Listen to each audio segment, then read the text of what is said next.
Nurses are urging Boris Johnson not to minimise public messaging ahead of his announcement on the roadmap out of lockdown. The Royal College of Nursing says the Prime Minister should discourage people from meeting in groups, warning that mixed messaging could increase the pressure on the health service. Well, let's talk to Mike Adams, the Royal College of Nursing's Director for England.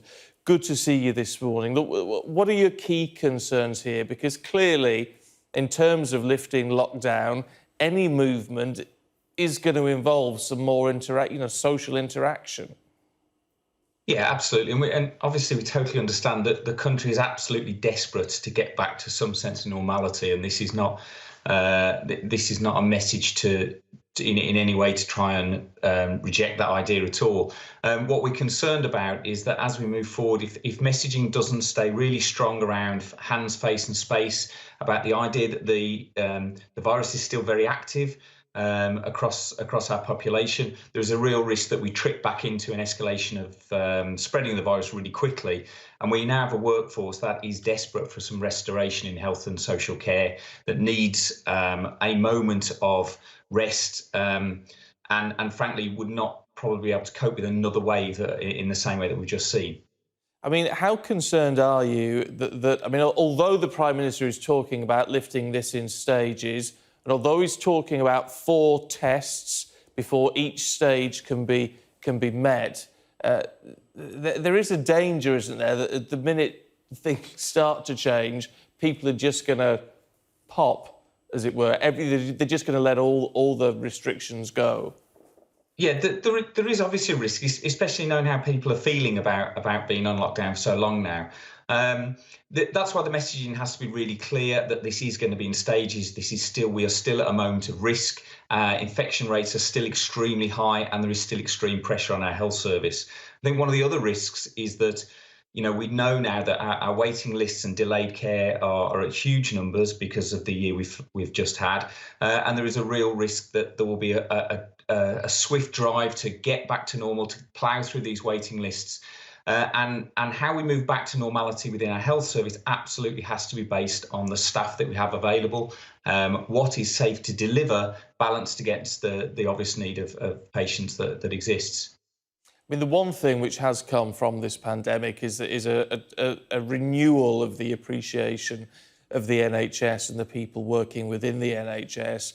Is that part of the messaging that needs to be focused on, do you think? Not just, don't spread the virus, but actually we need to protect the people who've protected us for so long now.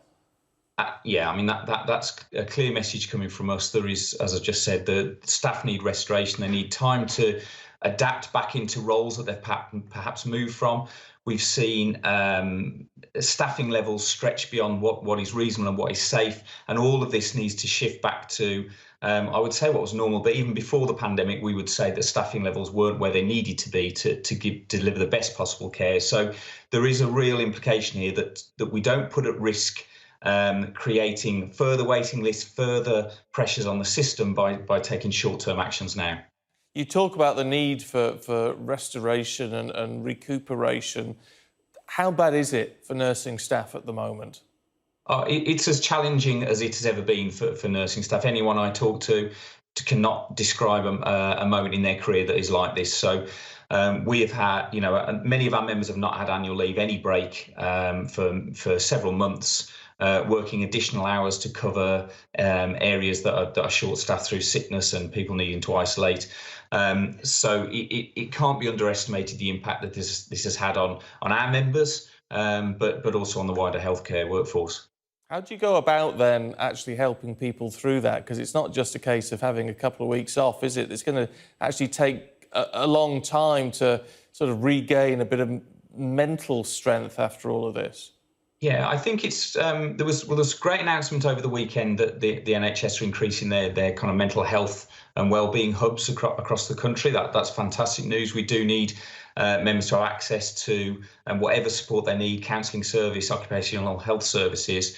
But I think it's going back to that point of balancing how we reopen services against obvious patient need and clinical need, but against what can be done in a measured way where the staff are available and rested to deliver those services. So it can't be turning everything back on straight away. There needs to be a really kind of open and transparent conversation with the public about how services can be brought back online, and how we move forward, getting people the care they need, but also protecting the workforce. Mike Adams, good to talk to you. Let's hope people listen to what you're having to say. Thank you.